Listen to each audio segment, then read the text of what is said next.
Hello everyone, स्वागत है आप सभी का हमारे इस यूट्यूब चैनल लिंग्वा फ्रैंका एकेडमी में। इस सेशन में एक्चुअली हम कुछ क्वेश्चंस को प्रैक्टिस करने वाले हैं जो कि हर तरह के कॉम्पिटिटिव एग्जामिनेशंस जैसे सीटेट, एनवीएस, केवीएस, पीजीटी और टीजीटी के लिए बहुत काफ़ी इंपॉर्टेंट है। जिसमें अभी हम देखिए सेट प्रैक्टिस नंबर आपका 12 है। इसमें हम कुछ क्वेश्चंस को पूरा करने वाले हैं। फर्स्ट ऑफ ऑल हमें ये देखना है कि सेट प्रैक्टिस नंबर आपका 12 है जो कि प्रीवियस पेपर के बेस पर है ये, तो इसको ध्यान से समझिएगा। और हर तरह के कॉम्पिटिटिव एग्जामिनेशंस के लिए जैसे सीटेट, एनवीएस, केवीएस और पीजीटी, टीजीटी के लिए बहुत काफ़ी इंपॉर्टेंट है। अभी जो कुछ एग्ज़ाम होने वाले हैं इन सब के लिए बहुत काफ़ी हेल्पफुल है। तो चलिए हम इसे स्टार्ट कर देते हैं। उससे पहले एक चीज़ मैं बता दूं कि आपके लिए हर रोज़ एक सेट प्रैक्टिस सुबह 7 बजे पक्के तौर से ये क्लास एक्टिव हो जाता है, तो आप देख सकते हैं। और ये सेट प्रैक्टिस आपका 12 नंबर है, हर रोज़ सेट प्रैक्टिस होता है, तो इसको अच्छे से आप पूरा कीजिए, आपको बहुत काफ़ी अच्छे से हेल्प मिलेगा। चलिए देखिए, क्वेश्चन नंबर आपका फर्स्ट हम देख रहे हैं। ही dash his application when he had not got the necessary certificates. मतलब इसमें जो ऑप्शन कुछ दिया हुआ है विड्रॉ, विड्रू, हैड विड्रॉन और गॉट विड्रॉन। विड्रॉ का मतलब निकालने के सेंस में होता है, वापस लेने के सेंस में होता है। जैसे इसमें दिया है कि ही डैश हिज एप्लीकेशन, उसने अपनी एप्लीकेशन को वापस ले लिया। व्हेन ही हैड, जब उसने सुना कि he had not got the necessary certificates, जब उसे ये जानकारी हुई कि जो आवश्यक जो सर्टिफिकेट्स थे वो उसके पास नहीं है। अच्छा, सपोजिंग अगर कोई लड़का, कोई कैंडिडेट किसी बहाली के लिए किसी नौकरी के लिए अप्लाई करने गया है, एप्लीकेशन सबमिट करने गया है, और जब उसे ये पता चला कि इसमें जो जो डॉक्यूमेंट्स लग रहे हैं, सर्टिफिकेट्स, वो हमारे पास में अगर नहीं हैं, तो उसी सिचुएशन के बारे में बता रहा है कि वह अपने एप्लीकेशन को वापस ले लिया जब उसने ये सुना कि उसके पास में नेसेसरी सर्टिफिकेट्स नहीं हैं। तो ऑफकोर्स एक्चुअली ये जा रहा है आपके पास्ट टेंस में, क्योंकि यहाँ पर देख सकते हैं ही हर्ड, उसने सुना, यानी कि पास्ट इंडेफिनिट को रेफर कर रहा है। और ऐसा कहा जाता है कि one sentence does not belong to any two tenses, और वो भी स्पेशली फॉर द पास्ट। एक सेंटेंस कभी भी 2 टेंस में नहीं होता है, और ख़ासकर पास्ट के साथ में। तो पास्ट है इसीलिए पास्ट ही होना चाहिए, यानी कि ऑप्शन नंबर आपका सही होगा बी नंबर। यानी कि आपके स्क्रीन पर जो भी दिखाई दे रहा होगा तो ऑप्शन नंबर बी देखिएगा, जिसमें बी नंबर ही ऑप्शन सही है। यानी कि ही विड्रू हिज एप्लीकेशन, जो एप्लीकेशन को वो सबमिट जमा करने वाला था नौकरी के लिए, वो उसे वापस ले लिया, एप्लीकेशन को वापस ले लिया जब उसने ये सुना कि उसके पास नेसेसरी सर्टिफिकेट्स अवेलेबल नहीं है। नेक्स्ट क्वेश्चन आप देखिएगा आपके पास में जो होगा, देखिए कि before Aryans dash to India Dravidians had lived there. मतलब इंडिया में आर्य लोग के आने से पहले द्रविड़ लोग यहाँ पर रहा करते थे। वन सेकेंड, एक बार रिपीट करेंगे हम। देखिए सेंटेंस का जो सेंस जा रहा है, टाइम ऑफ एन एक्शन जो जा रहा है, ये पास्ट में जा रहा है, तो इसको ध्यान से समझने की ज़रूरत है। जब टाइम ऑफ एन एक्शन अगर पास्ट में होता है तो आपका पास्ट से ही कोई ऑप्शन आपको चूज करना होता है। ये तो पहला हिंट ही है। जैसे before the Aryans dash to India, मतलब आर्यन यानी कि आर्य लोगों के इंडिया आने से पहले, यानी कि आर्य बहुत पहले आए थे, एंशिएंट टाइम में आए थे, यानी कि बीते हुए समय की बात हो रही है। द्रविडियंस हैड लिव्ड देयर, यहाँ पे द्रविड़ लोग रहा करते थे। तो सोचिए इसमें ऑप्शन आपको दिया है कमिंग, कम, केम, डिड कम। एक चीज़ तो फैक्ट है कि कमिंग आपका नहीं होगा, ठीक है, ये तो फैक्ट है कि कमिंग आपका नहीं होगा। कम ये भी प्रेजेंट को दिखा रहा है, ये भी नहीं होगा। 2 ऑप्शन आपके पास्ट के हो गए, केम और डिड कम। इन दोनों में से होगा कौन सा? तो देखिए, हालांकि सेंटेंस आपका पॉजिटिवली जा रहा है, अफर्मेटिव, एंड दैट्स वाई आपका ऑप्शन सही हो जाएगा ए नंबर, जो कि है केम। यानी कि before the Aryans came to India, यानी कि आर्य लोगों के इंडिया आने से पहले द्रविड़ लोग यहाँ पर रहा करते थे, यानी कि ऑप्शन आपका नंबर आपका सही हो जाएगा सी। नेक्स्ट कंटिन्यू करेंगे हम। 3rd नंबर क्वेश्चन है आपका, कि there dash 3 girls in the car, car में 3 लड़कियां हैं या 3 लड़कियां थीं, इसमें क्या होगा? नहीं, सेंस आपका जाएगा प्रेजेंट टेंस में, यानी कि there are 3 girls in the car, इसमें ऑप्शन होना चाहिए आर। अब समझिए कैसे। जो सेंटेंस आपका देयर से स्टार्ट होता है ना, उसके बाद में वर्ब क्या होगा, सिंगुलर होगा या प्लुरल होगा, यह डिसाइड करता है बाद में आने वाला ये नाउन 3 गर्ल्स। मतलब एक बार फिर समझिए, देयर के बाद में कौन सा सेंटेंस होना चाहिए, माने कौन सा वर्ब होना चाहिए, ये डिसाइड करता है। देयर के बाद में जो भी होता है वर्ब क्या होगा, ये डिसाइड करता है आने वाला नाउन, जो आगे आने वाला नाउन होता है। तो 3 गर्ल्स प्लुरल है, and that's why verbs will be plural, यानी कि there are 3 girls in the car. Next, अगला है आपका अ पेयर ऑफ सिसर्स। अच्छा, कैंची जो होता है ना, कैंची जिसे काटते हैं कपड़ा वगैरह या कोई नेसेसरी जो भी सर्टिफिकेट, या सॉरी सर्टिफिकेट नहीं, कागज़ वगैरह, उसे हम कहते हैं सीसर्स। यानी कि अ पेयर ऑफ सीसर्स, यानी कि सीसर्स का एक जोड़ा dash necessary for craft work, craft work के लिए ज़रूरी है। यानी कि कैंची का एक जोड़ा क्राफ्ट वर्क के लिए बहुत ज़रूरी है। ऑफ कोर्स इसमें इज होगा। सीसर्स एक्चुअली प्लुरल होता है, वर्ब प्लुरल होगा, लेकिन जब सीसर्स के पहले अगर एक वर्ड आता है, फ्रेज आता है अ पेयर ऑफ, तो अ पेयर ऑफ किसी के पहले अगर आ जाए ना, तो वहाँ पर कलेक्टिव नाउन की तरह यूज होता है, और इसीलिए वर्ब आपका सिंगुलर होना चाहिए। नेक्स्ट कंटिन्यू करेंगे हम क्वेश्चन को। देखिए क्वेश्चन नंबर 5, जो कि बहुत काफ़ी इंपॉर्टेंट है। देखिए, अ गुड जज never gropes dash the conclusion. देखिएगा, अच्छा देखिए, जो अच्छे जज होते हैं ना, जो फैसला देने वाले होते हैं, जो भी डिसीजन मेकर होते हैं, वो कभी भी कंक्लूजन को अंधेरे में नहीं टटोलते हैं। ग्रॉप का मतलब होता है अंधेरे में टटोलना या अंदाज से किसी भी चीज़ को बताना नहीं, वो रियलिटी को देखते हैं, सही चीज़ें क्या है।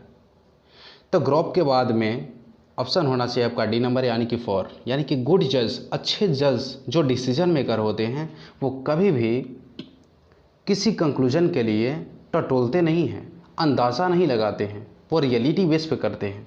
यानी कि ऑप्शन आपका सही होना चाहिए D, gropes for the conclusion. Next continue करेंगे हम क्वेश्चन को 6 नंबर, कि let this be an example dash the trouble makers. देखिए, तो let this be an example, हमें इसे उदाहरण रहने दें, एग्जाम्पल रहने दें, डैश द ट्रबल मेकर्स के लिए।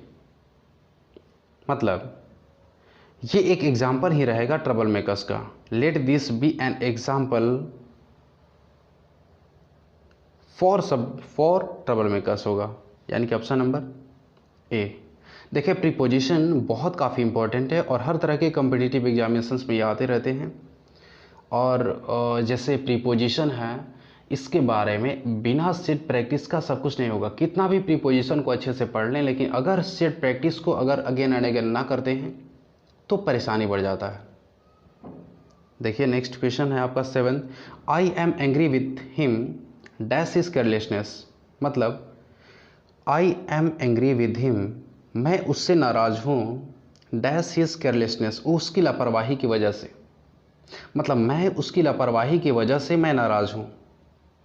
ऑप्शन इसमें होगा सी नंबर 4, यानी कि आई एम एंग्री विथ हिम, मैं उससे नाराज़ हूँ, किस लिए? फॉर हिज केयरलेसनेस, उसकी लापरवाही के लिए। ऑप्शन नंबर आपका सी होना चाहिए सही। Next question 8 number, keep clear dash विक्ट पर्सन। अच्छा, कीप क्लियर एक फ्रेज है जिसका मतलब होता है दूर, मतलब दूरी बनाए रखना, यानी कि अलग रहना। अविक्ट पर्सन्स मतलब जो दुष्ट व्यक्ति होता है, यानी कि दुष्ट व्यक्ति से हमेशा आप अलग रहिए, यानी कि दूरी बनाए रखें। तो कीप क्लियर के बाद में ऑप्शन जो आपका सही होगा, जो कि आपके सेपरेशन को दिखाता है, अलगाव को दिखाता है, वो होता है फ्रॉम, यानी कि कीप क्लियर विक्ट पर्सन्स। मतलब 8 नंबर है कि keep clear from wicked persons, यानी कि दुष्ट व्यक्ति से आप हमेशा अलगाव रखिए, अलग रखिए। नेक्स्ट आपका है, क्वेश्चन को कंटिन्यू कर रहे हैं, देख रहे हैं। 9th number, I have no control dash my temper, मतलब मेरे जैसे आई हैव नो कंट्रोल, मेरा कोई कंट्रोल नहीं है, मेरा नियंत्रण नहीं है, डैश माई टेम्पर, अपने टेम्पर पर। अच्छा, टेम्पर फोड़े मिनटू से, टेम्पर का मतलब होता है गुस्सा, गुस्सैल होना, एंड फास्ट एंड फ्यूरियस होना, यानी कि मेरे अपने गुस्से पर कोई कंट्रोल नहीं है, नियंत्रण नहीं है। उसके लिए हम इसमें वर्ब किसका प्रयोग करेंगे हम, तो इसमें ऑप्शन आपका हो जाएगा बी नंबर। देखिए बी क्या है, जो आपके स्क्रीन पे दिख रहा है बी नंबर ऑप्शन, आप ध्यान से देखिएगा इसे, बी नंबर ऑप्शन को, कि I have no control over my temper, मतलब इसमें ओवर होना चाहिए। 10th नंबर है कि in accordance dash your instructions, यानी कि आपके निर्देशानुसार we have remitted the amount in the bank, हमने बैंक में अमाउंट को रिमिट कर दिया है। मतलब एक फ्रेज होता है इन अकॉर्डेंस के साथ में विथ लगता है, तो इसमें कोई ज़्यादा समझने की ज़रूरत नहीं है, क्योंकि ऑप्शन नंबर आपका डी होगा, क्योंकि इन अकॉर्डेंस विथ ऐसा फ्रेज ही चलता है, ऐसा प्रीपोजिशन ही है, फ्रेजल प्रीपोजिशन। नेक्स्ट देखेंगे हम 11th नंबर। देखिए हालांकि इसमें देखिए बहुत काफ़ी इंपॉर्टेंट दिया है, इसमें 11 नंबर दिया है कि ask dash me tomorrow and you shall find me a great man, यानी कि कल मेरे बारे में तुम आके पूछो, तुम एक धरती से जुड़े हुए आदमी को, इंसान को मेरे अंदर पाओगे। यानी कि आस्क साथ में फॉर होता है, ask for me. Okay, next आपका है 12th नंबर कि it is a translation from Horace art poetica. Horace art poetica का ये ट्रांसलेशन है, फ्रॉम या ऑफ, दोनों में से बेटर होना चाहिए आपका ऑफ, यानी कि it is a translation of Horace art poetica. Next देखिए 13th नंबर, वी हैड, देखिएगा ये पास्ट को बता रहा है कि we had dash it dash our meeting, मतलब हमने इस बात को सुना अपने मीटिंग के दौरान। तो we heard of it during our meeting, option number C, यानी कि पहले खाली स्थान में आपका होना चाहिए ऑफ, दूसरे खाली स्थान में होना चाहिए ड्यूरिंग, यानी कि we heard of it during our meeting, अपने मीटिंग के दौरान। 14th नंबर क्वेश्चन है आपके सामने जो इम्पॉर्टेंट है। देखिए क्या दिया है इसमें, बड़ा इम्पॉर्टेंट है कि चेस्ड बाय द डॉग, यानी कि डॉग से पीछा होने के बाद में the thief ran dash the lawn. Lawn मतलब होता है घास का मैदान जो होता है। अच्छा, जो चोर था चोरी करके भाग रहा था, तो कुत्ता ने पीछा किया, और कुत्ता पीछा किया कुछ दूरी तक, और चोर क्या किया कि घास के मैदान के रास्ते से वो भाग गया, माने घास झाड़ी फूड़ी से होकर भाग गया।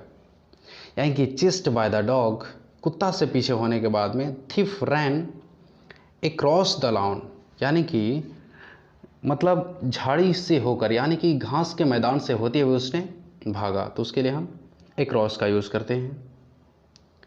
नेक्स्ट क्वेश्चन है 15th कि he vanished dash the darkness. He vanished मतलब वह गायब हो गया, डैश द डार्कनेस यानी कि अंधेरे में।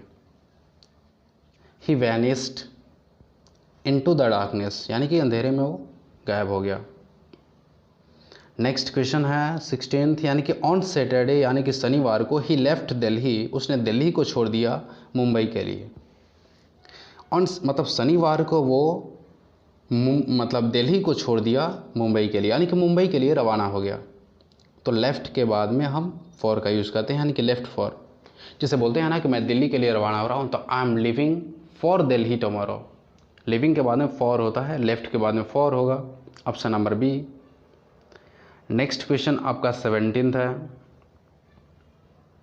दे don't come to our house dash Saturdays, यानी कि वे लोग हमारे घर पर नहीं आते हैं सैटरडे के दिन। मतलब शनिवार के वे लोग हमारे घर पर नहीं आते हैं। तो कोई भी अगर दिन होता है, डे होता है, अगर डेट होता है या डे होता है, तो उसमें हम प्रीपोजिशन ऑन का यूज़ करते हैं, यानी कि ऑप्शन नंबर ए सही है। अच्छा देखिए, कभी भी अगर हमें डे को बताना है, कोई दिन, संडे, मंडे, मतलब वेडनेसडे, जो भी हो, ट्यूसडे, अगर हमें दिन बताना है या तारीख बताना है 2 अक्टूबर, 15 अगस्त, इसके पहले हम ऑन का यूज़ करते हैं, यानी कि he was born on 15 August. Next है आपका 18th। देखिए ध्यान से कि I weighted dash him dash the railway station, यानी कि आई वेटेड फॉर हिम। अच्छा, वेट के बाद अगर कोई इंतज़ार कर रहे हैं, किसी का इंतज़ार करते हैं ना, तो वेट के बाद में हम फॉर का यूज़ करते हैं। वेट के बाद में फॉर, यानी कि आई वेटेड फॉर हिम, पहला ब्लैंक्स तो मान लीजिए कि पूरा हो गया। आई वेटेड फॉर हिम, मैं उसका इंतज़ार मैंने किया। अब देखिए इस ऑप्शन में देख ले रहे हैं फॉर किस में है, यानी कि इसमें तो टू है, ये तो होगा नहीं, ये भी नहीं होगा। तो दो ऑप्शन है आपका इसमें दिया है फॉर के लिए, जिसके बारे में देखना है, ए और सी। अब देखिए दूसरा में क्या होगा, dash railway station, railway station पर, वहाँ के लिए हम एट का प्रयोग करते हैं, ऑन का यूज़ नहीं होगा। ऑन का यूज़ उस पर के सेंस में जहाँ पर टच पॉइंट होता है। तो यहाँ पर हमें ऑप्शन नंबर ए सही होना चाहिए, यानी कि I waited for him at the railway station. Next question 19th है कि they don't go to office dash holidays, यानी कि दे डोंट, वे लोग ऑफिस नहीं जाते हैं हॉलीडेज, यानी कि छुट्टी के दिन, वे लोग छुट्टी के दिन कभी ऑफिस नहीं जाते हैं। मतलब they don't go to office, वे लोग ऑफिस नहीं जाते हैं एट हॉलीडेज, यानी कि हॉलीडेज के दिन। 20 नंबर क्वेश्चन है जो कि बहुत काफ़ी इंपॉर्टेंट है कि he is junior dash me in service, यानी कि सेवा में, सर्विस में, नौकरी में वो मेरे से जूनियर है, यानी कि वो मेरे से नीचे है, मतलब किसी जूनियर पोस्ट पर है या ऐसा कुछ, व्हाटएवर। चलो ओके, थैंक यू। उम्मीद है कि समझ में आपको अच्छे तरीके से आया है, तो वीडियो को लाइक करके और हाँ कमेंट कीजिएगा, और अगर आप चैनल पर नए हैं तो सब्सक्राइब कर लीजिए और बेल आइकन को दबाइएगा, क्योंकि हर बार आपके लिए नॉलेजेबल वीडियोस अपलोड होते रहते हैं। और अगर आपके पास में अगर कोई सवाल है, ऐसा लगता है कि हमको कुछ दूसरा टॉपिक पढ़ने की ज़रूरत है, तो आप कमेंट बॉक्स में कमेंट जरूर कीजिएगा। चलो।